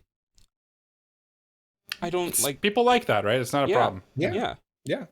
Nothing wrong with that, Mike. I don't like the self-insert romance shows. So this show, that's why part of the reason why I wasn't a huge fan of this season in general. But like, the shows that were good. And Campfire Cooking, for me, I did enjoy. It was just something different. It was a nice little thing to throw into the mix of all the shows. Because a lot of the shows I watched this season were pretty heavy. Like, I got Vinland Saga, Attack on Titan, Tokyo Revengers, and Trigun. And like, just having to go back and forth between Campfire Cooking and Bofuri were just like the perfect little spice to like bring me back up to like happiness and joy. And it was just, good clean fun. That's why it won for me. Yep. Okay. And finally, anime of the season. I mean, haven't we said enough? Trigun Stampede is my anime of the season. I don't need to say anymore. I think we've said a lot about everything for our anime of the season. So like, I think it all goes to. I just want to quickly say that I feel like probably the technical right answer for me that should have been anime this season was Vinland Saga. Because if you look, it's, I think, the number one thing on AniList or Mal right now, right? And I just kind of want to defend my pick a little bit, saying that, like, I don't think anything in this season quite hit it wasn't as well paced as Trigun was for me. Like, I know it follows the manga pretty much beat for beat, so like it kind of can't be faulted for that. But like, it's just the whole season was very like a slow burn, and it's just kind of not. Go ahead, Jay. There's also just like some things that, like, because of how it's paced in the manga, it just can't be translated to anime well without like feeling a bit too slow. Yeah, because it's very like it's going into like it's the whole thing's about like their backstories and their feelings and like what's going on with them inside their head, and it just doesn't make for like quite as dynamic television as Trigun did. Like, it was just visually bombastic, the direction was great, the sound was great, everything was great, and it just gives it that ever slight edge over. Like, So, yeah. I know when the second season of Blue Exorcist came out, people were really excited for it because Blue Exorcist is really popular. But the second season didn't really translate as well as season 1 because the manga was just super slow.